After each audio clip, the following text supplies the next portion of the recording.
आज मैं आप लोगों को संक्षेप में ले चलूँगी श्री आचार्य धरसेनाचार्य ने जो हमारे और आपके ऊपर उपकार किया और जो श्रुत पंचमी के नाम से प्रसिद्ध पर्व हुआ, ऐसे श्री पुष्पवंत भूतबली आचार्य जिन्होंने षटखंडागम ग्रंथ लिख करके हम जैसे सभी प्राणियों पर, सभी पंचम काल के भव्यात्माओं पर अनंत उपकार किए हैं, ऐसे उन षटखंडागम ग्रंथ की ओर और षटखंडागम के ग्रंथ के रचयिता धरसेनाचार्य को नमन करते हुए, श्री पुष्पवंत भूतबली आचार्य श्री वीरसेनाचार्य को नमन करते हुए आपको कुछ सार रूप में मैं षटखंडागम ग्रंथ को सुनाऊंगी। सार रूप में कि इसमें है क्या विषय, इसका प्रतिपाद्य विषय तो मंगलाचरण के रूप में, जैसा कि मैंने सन 1995 में यहीं हस्तिनापुर में सुमेरु पर्वत के निकट बैठ करके और महावंश का अभिषेक सुमेरु का देखते हुए पुनश्च मैंने मंगलाचरण प्रारंभ किया था। उस मंगलाचरण को सबसे पहले मैं आपको ले चलती हूँ मंगलाचरण की ओर। इस षटखंडागम के सार को मैं आपको सुनाऊंगी। आप लोग बहुत ध्यान से सुने और चाहें तो आप इसका विषय, प्रतिपाद्य विषय कुछ नोट करते भी रहें। यह आपके लिए एक बहुत ही महत्वपूर्ण विषय रहेगा। ओम नमः। सिद्धांत सिद्ध्यर्थमानम्य सर्वांस्त्रैलोक्यमूर्धगान् इष्टः सर्वक्रियांते सौ शांति सो हृदय धार्यते। ये मंगलाचरण है मेरा। सिद्धांत चिंतामणि नाम से मैंने टीका लिखी है षटखंडागम ग्रंथ पर। उसका प्रथम पुस्तक का मंगलाचरण सिद्धांत सिद्ध्यर्थमानम्य सर्वांस्त्रैलोक्यमूर्धगान् इष्टः सर्वक्रियांते सौ शांति सो हृदय धार्यते। भगवान शांतनाथ को नमन किया है। पहले सिद्धों को नमस्कार किया। जो सिद्धांत, क्योंकि सिद्ध शब्द से अपने ग्रंथ के प्रारंभ करने में, मंगलाचरण करने में मुझे बहुत ही अच्छा लगता है। आचार्यों ने, श्री पूज्यपाद स्वामी ने भी व्याकरण में, जैन प्रक्रिया में सिद्धि रहने का अंतात आदि ऐसे अनेकों प्रयोग देखे गए हैं। सिद्ध जो सभी सिद्धों को त्रैलोक्य मूर्धगान, तीन लोक के अग्रभाग पर जो स्थित हैं, तीन लोक के शिखर पर जो स्थित हैं, मस्तक पर, तीन लोक के मस्तक पर जो विराजमान, अर्थात तीन लोक के अंदर ही है। यह ध्यान रखें, मस्तक जो है शरीर के अंदर ही रहता है, शरीर के बाहर नहीं होता है। उसी प्रकार से तीन लोक के अंदर ही ऊर्ध्व भाग पर जो सिद्ध शिला, उसके ऊपर विराजमान सभी सिद्ध भगवान जो अनंतानंत हैं, उन सभी अनंत अनंत सिद्धों को नमस्कार करके, कैसे हैं वो सिद्ध? सभी सिद्ध है। उनको क्यों नमस्कार किया है? तो स्वार्थ, प्रयोजन, सिद्ध्यर्थम, सिद्धि के लिए, अपनी आत्मा की सिद्धि के लिए और कार्य की सिद्धि के लिए, जो मैंने कार्य प्रारंभ कर रही हूँ उसकी सिद्धि के लिए नमस्कार करके, सर्वक्रियांते असौ इष्टः शांतिशः, जो सभी क्रियाओं में जिनको अंत में नमस्कार किया जाता है, ऐसे शांतनाथ भगवान। आप जो पूजा करते हैं तो शांति पाठ करते हैं। हम लोग जितनी भी क्रियाएं करते हैं अपनी, सभी क्रियाओं में अंत में शांति भक्ति का पाठ आता है और सभी शांतिनाथ भगवान का स्मरण करते हैं। और मुख्य रूप से ये स्थान जहाँ पर बैठी हूँ मैं आज भी, और जहाँ पर इस ग्रंथ को प्रारंभ किया था, और कल के दिन वैशाख कृष्णा दूज के दिन मैंने समापन किया था, पूर्ण किया था, ऐसे ही शांतिनाथ भगवान की जन्मभूमि, केवल ज्ञान भूमि, ऐसी इस भूमि पर स्थित होकर के भगवान शांतिनाथ का नमन किया है।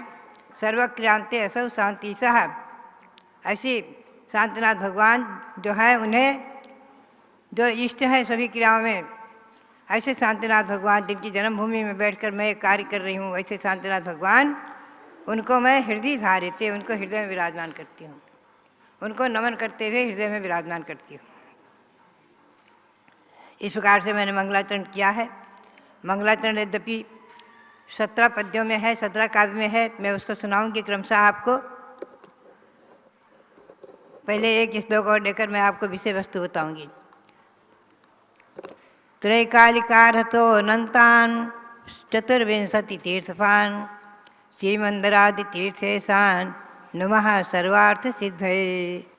तीनों कालों में होने वाले जितने भी तीर्थंकर भगवान हैं, अरहंत हैं, और 24 तीर्थंकर, तीनों कालों में होने वाले 24 तीर्थंकर अनंत हो गए।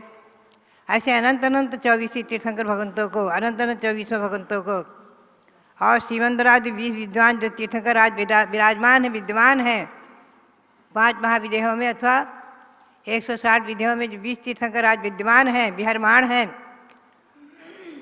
ऐसे उन तीर्थंकर भगवंतों को सर्वार्थ सिद्धये नमः, सभी अर्थ यानी प्रयोजन की सिद्धि के लिए, आत्मा की सिद्धि के लिए, आत्मा की शुद्धि के लिए हम उन्हें भी नमस्कार करते हैं। शांति कुंथर तीर्थेशाम हस्तनाग पुरीम स्तुमः गर्भ जन्म तपो ज्ञान ही पूताम ताश्च विशुद्धये। शांतिनाथ और कुंथनाथ और अरेनाथ, इन तीनों तीर्थंकरों के गर्भ, जन्म और ज्ञान, तपस्तरण और ज्ञान, 4 कल्याणकों से पवित्र पूत ऐसी जो भूमि है हस्तिनापुर, उसको भी, और ताश्च, और उन तीर्थंकरों को भी जो यहाँ जन्मे हैं, तीनों तीर्थंकर शांतिनाथ, कुंथनाथ, अरेनाथ, उनको भी मैं, और उस जन्मभूमि को भी मैं विशुद्धये नुमः स्तुमः, मैं अपनी आत्मा की विशुद्धि के लिए उसकी भी स्तुति करते हैं हम लोग। बहुवचन है स्तुमः, हम सभी उसकी भी स्तुति करते हैं आदि। ये सभी स्तुति क्रमशः 18 महाभाषा लघुभाषा शतान्विता द्वादशांगमयी देवी सा चित्ताब्जेवतार्यते। जो 18 महाभाषा रूप और लघु 700 भाषा रूप, ऐसी 718 भाषा रूप जो भगवान की द्वादशांगमयी वाणी है, देवी है सरस्वती देवी, उसको हृदय रूपी कमल में हम उस विराजमान करते हैं। सर्वे वृषभ सेनादि वीरांगज गजान्ति साधवः तेभ्यो नमोस्तु नश्चामि धर्म सक्षुण्णकारकाः। सभी वृषभसेन सर्वप्रथम मुनि हुए हैं जो गणधर देव, प्रथम ऋषभ देव के, उनको आदि में लेकर के, और अंतिम वीरांगज मुनि जो होंगे पंचम काल के अंत में, वहाँ तक के, और उसके मध्य में जितने भी साधु हुए, आचार्य उपाध्याय साधु, वो सभी, उन सभी को हम नमस्कार करते हैं, क्योंकि वो धर्म के अक्षुण्ण करने वाले, धर्म को अक्षुण्ण परंपरा की, अविच्छिन्न परंपरा को चलाने वाले से सभी साधुओं को नमन करते हैं आदि। श्रीधरसेन आचार्यम सुताब्दे पारगम नुमः सिद्धांत ज्ञानमद्यापि यत् प्रसादाधि दृश्यते। श्रीधरसेनाचार्य को नमन करती हूँ मैं, जो सुश्रुति समुद्र के पारंगत हुए हैं, और जिनके कृपा प्रसाद से, जिनकी प्रसाद से आज भी जो है ये सिद्धांत ज्ञान हमें और आपको उपलब्ध हो रहा है। आगे सभी आचार्यों को नमन करते हुए श्री पुष्पवंत भूतबली, जिन्होंने सचखंडागम ग्रंथ दिया हमें और आपको, अबीर सेन आचार्य जिन्होंने धवला टीका लिख करके हमारे और उपकर आनंद उपकार किए, और शांतिसार महाराज जिनकी कृपा प्रसाद से ये ग्रंथ प्रकाश में आए, छपे, उन सबको नमन करते हुए, और ब्राह्मी सुंदरी आदि माताओं को, आरिकाओं को, गणनी माताओं को, आरिकाओं को नमन करते हुए, और सुलोचना आरिका जो 11 अंक की पाठी हुई, उनको भी नमन करते हुए सचखंडागम ग्रंथ को भी नमन किया है, बार बार नमस्कार करके, और सचखंडागम पर टीका लिखने की मैंने भावना बनाई है। उसमें मैंने कहा है कि कुछ इसके टीका के अंश को उदाहरण ले करके, और ये सत्प्रूपणा की मैं अपने ज्ञान की वृद्धि के लिए, ज्ञान की प्राप्ति के लिए, ज्ञान रूपी रिद्धि की प्राप्ति के लिए मैं उसको नमन करती हूँ और उसको प्रारंभ करती हूँ आदि। तो ये जो है मंगलाचरण, जिसको मैं कल और विशेष रूप से ले लूँगी। अभी मैं आपको सार बताऊँ कि ये सचखंडागम इसका नाम क्यों है। आगम यानी दिनवाणी, जिनेंद्र भगवान की वाणी, वो आगम कहलाता है। और इसमें जो है षटखंडागम, 6 भागों में, 6 भाग में विभक्त है, इसलिए इसका षटखंडागम नाम सार्थक है। वो पहला है जीवस्थान, दूसरा है क्षुद्रक बंध, तीसरा है बंध स्वामित्व विचय, चौथा है वेदनाखंड, पांचवा है वर्गणाखंड और छठा है महाबंध। आप इनको नोट कर दें। जीवस्थान, क्षुद्रक बंध, बंध स्वामित्व विचय, वेदनाखंड, वर्गणाखंड और महाबंध, ये 6 भागों में विभक्त है, इसलिए इसका नाम है षटखंडागम, षटखंड आगम। अब इसमें जो है छठे खंड को छोड़कर, महाबंध को छोड़कर, इसमें 5 खंड में 6000 सूत्र माने हैं। श्रुतावतार में श्री इंद्रनंदी आचार्य ने श्रुतावतार में जिसकी कथा को हम श्रुत पंचमी को आपको सुनाते हैं, और महाबंध में 30,000 सूत्र माने हैं। तो आज के जो मुद्रित प्रतियाँ हैं 16 प्रतियों में 6 खंडागम, 5 खंड विभक्त है 16 पुस्तकों में, और 7 पुस्तकों में महाबंध 7 पुस्तकों में अलग से छपा है।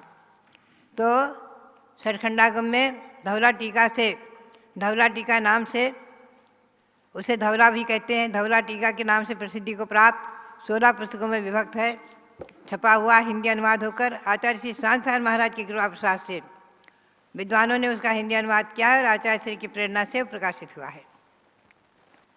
उसकी प्रकाशित 16 पुस्तकों में 5 खंड के सूत्रों की गणना 6841 है, 6841। उन्हीं सूत्रों पर मैंने मूल धवला टीका को आधार बना करके और जो कुछ अन्य ग्रंथों के स्वाध्याय किए थे उनको थोड़ा थोड़ा मिश्रण करके, और मैंने सिद्धांत चिंतामणि नाम से संस्कृत में टीका लिखी है। और जो 16 पुस्तकें प्रकाशित हो चुकी हैं, 12 तक प्रकाशित हुई है हिंदी, और आगे मूल संस्कृत ही प्रकाशित हुई है। आप लोग उसे प्राप्त कर सकते हैं हस्तापुर से। उसे जो है षटखंडागम नामक सिद्धांत की जो सिद्धांत चिंतामणि टीका है, इसमें भी मैंने 16 पुस्तकें विभक्त की हैं। इन 16 पुस्तकों में मैं आपको बताऊं क्या क्या है। पहली पुस्तक जो है उसमें 8 अनुयोग द्वार और 9 चूलिकाओं से सहित जीवस्थान नाम का प्रथम खंड है। इसमें 6 पुस्तकें हैं, 6 पुस्तकों में प्रथम खंड है। 8 अनुयोग द्वार और 9 चूलिकाएँ, ये जीवस्थान नाम से प्रथम खंड है 6 पुस्तकों में। और 7वीं पुस्तक में क्षुद्रक बंध है, 8वीं पुस्तक में बंध स्वामित्व विचय है, 9वीं पुस्तक से लेकर 12वीं तक वेदनाखंड प्रकरण है, और 13वीं से लेकर 16वीं तक वर्गणाखंड नाम से ये 6 खंड विभाजित हैं। और महाबंध ये 5 खंड पर 16 पुस्तकें हैं। तो ये 5 खंड पर जो विषय है, और आगे महाबंध अलग से छपा है हिंदी अनुवाद होकर। वर्तमान में 6 पुस्तकों में निबद्ध प्रथम खंड का स्पष्टीकरण, और उसमें क्या विषय है आपको समझना है। सर्वप्रथम तो गिरनार की गुफा में रहते हुए श्री धरसिनाचार्य ने, जब उनको एक समय किसी समय चिंता हुई कि मेरे को जो चिंता सुप्त ज्ञान है और वो मेरे साथ ही न चला जाए, तो उन्होंने सुना कि आंध्र प्रदेश में, बेड़ाग नदी के पास आंध्र प्रदेश में मुनियों का युग प्रतिक्रमण और चतुर्विध संकर सम्मेलन हो रहा है, मुनियों का संकर सम्मेलन। उन्होंने अपने एक ब्रह्मचारी को वहाँ भेजा कि हाँ, और 2 शिष्य मांगे कि हमें योग्य 2 शिष्य दे दो जिन्हें हम अपना शुद्ध ज्ञान दे दें। वहाँ से उन्होंने 2 शिष्य भेजे, और 2 शिष्य आए, उनके नाम रखे हैं बाद में पुष्पदंत और भूतबली। और इन्हीं 2 शिष्यों ने गुरु से धरसिनाचार्य से ज्ञान पाया और पाकर के उससे षटखंडागम के रूप में निबद्ध किया है।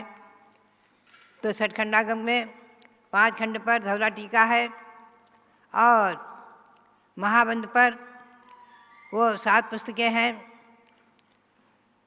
ये महाधवल कहलाता है वो ग्रंथ। और कसाय पाहुर सूत्र श्री अन्य आचार्य का लिखा हुआ वो कसाय पाहुर, उसकी टीका श्री वीर सेन स्वामी ने की, उसका नाम जय धवला है। वो ये षटखंडागम से अतिरिक्त है, अलग है, जिसे उसका अलग है। उसको फिर कभी हम आपको खुलासा में देंगे। तो कुल मिला करके इसमें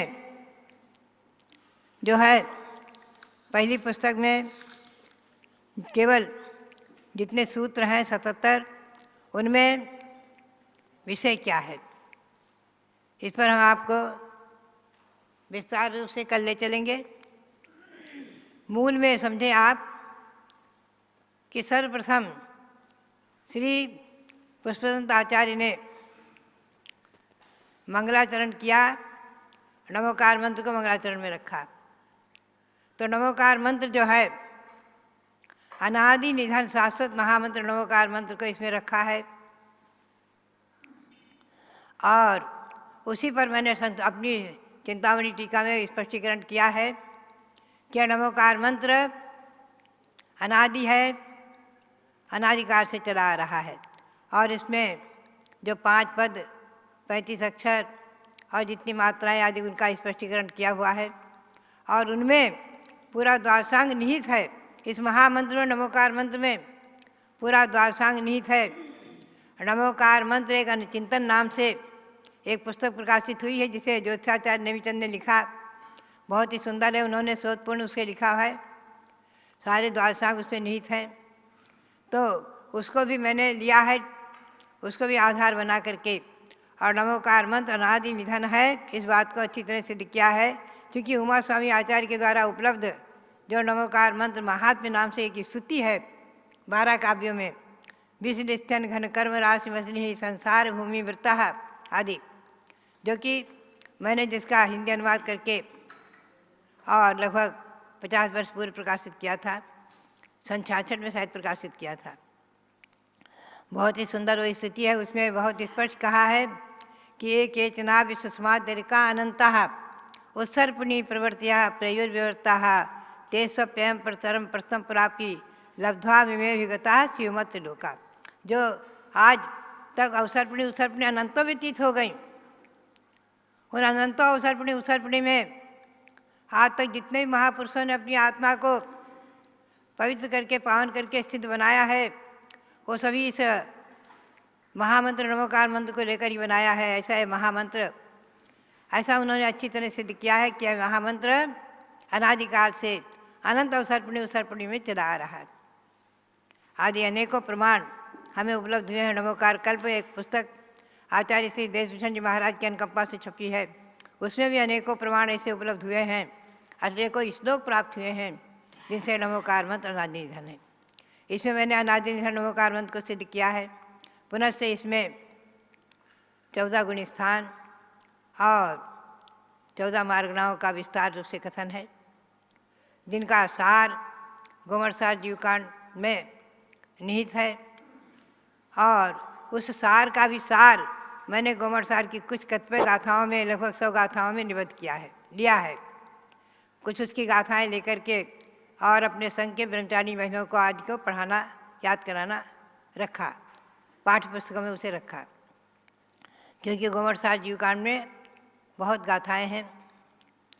तो बात यही है कि ये सब सार षटखंडागम ग्रंथ के सार को लेकर के श्री नेमीचंद सिद्धांत चक्रवर्ती ने आज से 1000 वर्ष पूर्व जो स्वर्णबेलगुंज में भगवान बाहुबली की मूर्ति जिनके सानिध्य में बनी है और जिनके सानिध्य में महावंश का अभिषेक, प्रथम महावंश का अभिषेक हुआ है, ऐसे श्री नेमीचंद सिद्धांत चक्रवर्ती जिनके सानिध्य में पंचकल्याणक हुआ आदि, ऐसे श्री नेमीचंद सिद्धांत चक्रवर्ती ने गोमरसार, जीवकांड, कर्मकांड और त्रिलोकसार, लब्धिसार, छपड़ासार, इन 5 ग्रंथों में इस षटखंडागम के सार को निहित किया है।